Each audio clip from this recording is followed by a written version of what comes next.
everybody. Today we're going to show you how to make, you remember Joshua? Corned beef, sweet potato cakes. That's right, corned beef and sweet potato cakes. They're a great family recipe, easy to make, inexpensive and perfect for the winter. They're a real store-cupboard superhero, as I like to say.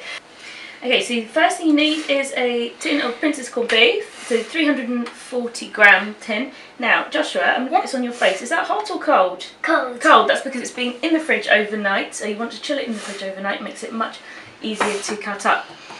We have got 400 grams of, what do you think this is? Potato. Sweet potato, yeah, it's actually a mixture of sweet potato and just normal potatoes. It's about 400 grams of mash there, so you need about 4 of those sized potatoes, and we baked them and we scooped the flesh out and mashed it up and then we let it go cold. You also need leek. One medium leek, about that size, and you need to cut it in half, slice it thinly, give it a really good wash, and then just stir fry it in some olive oil for about 4 minutes until it's soft but not brown. You don't want to cook it too much. If you can't be bothered to do that, then you can just use some of these. What are these, Joshua? Spring onions. Spring onions, yeah, about 4 spring onions, so you can just slice those up. You don't yeah, you like it. You love spring onions. You also need some dried breadcrumbs and 1 egg, which I've whisked up over here. Right, so shall we get cooking? Yeah! Okay, so we need a big bowl and a spoon for mixing. So in goes the sweet potato. Yay! And is it time for mixing? Almost. Let's pop the leek in. Yeah, the leek. I love leek because it's like onion, but it's a bit milder. So it's nice. You like leeks as well, don't you, Joshua? I don't like leek. Okay, and in goes the egg. Can you mix that all together for me? Okay. Because this has obviously got raw egg, we can't taste it as we go. You can't taste the egg, but because it has germs, then you might get sick. That's right. So while Joshua's mixing, I'm going to chop up the corned beef. So I'll just show you how to do this now. Open the tin like so. I love these tins, they just remind me of cartoons from years ago. But if you don't like these tins, then Princes do these new ring pull tins instead, which are even more easy to open.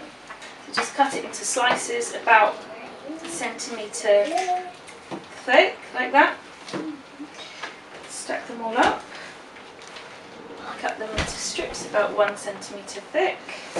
And then finally just turn it around and cut it again, so roughly 1 centimetre cubes. And this is so much easier if you chill the tin in the fridge overnight. There we go, all done. Here it goes. Do you want to eat some? Yes, please. Okay, eat them. So in it goes. Now when you finish eating, can you mix that up? Okay. I love corned beef. So just stir that in. Don't want to mash it up too much, but with it being cold it kind of helps to keep the shape.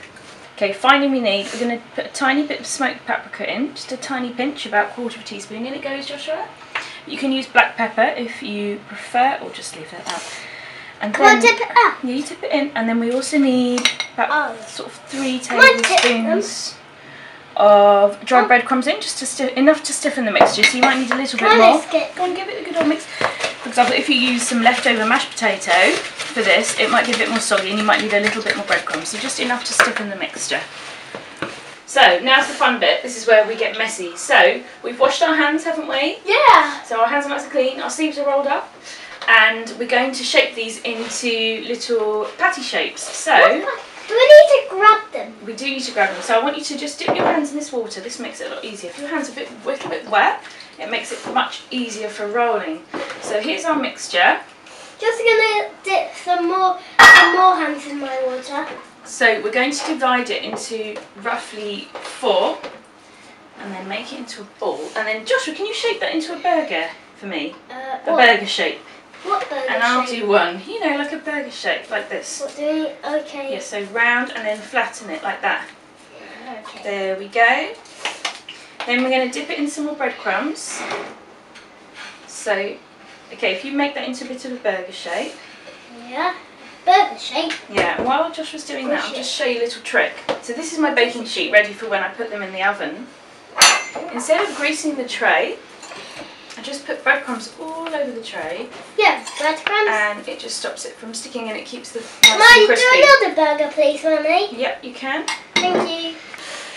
So there's one. There's one. On it goes There's onto the tray. There's two. Okay, should we do this one again? There's two. There's two. Okay. So there we go. Our sweet potato and corned beef cakes are ready to be put into the fridge for at least 30 minutes, so they're going to be nice and firm before they go in the oven for baking. So after 30 minutes, bake them in a preheated oven, gas mark 6, fan 180 or 200C. So these will need to bake for around 35 minutes until they're golden brown and piping hot. Here's a nice way to serve your sweet potato and corned beef cakes if you like. We've got some lovely crunchy steamed green vegetables here, some green beans. Can you stick some on the plate, Joshua? And I'm going to put those on the plate first. You can see the breadcrumb tray, how easy they are. They come off so easily. There we go. So I'm going to pop that on top. You can give a few more. Okay. Okay. And then finally, we just put a poached egg on top.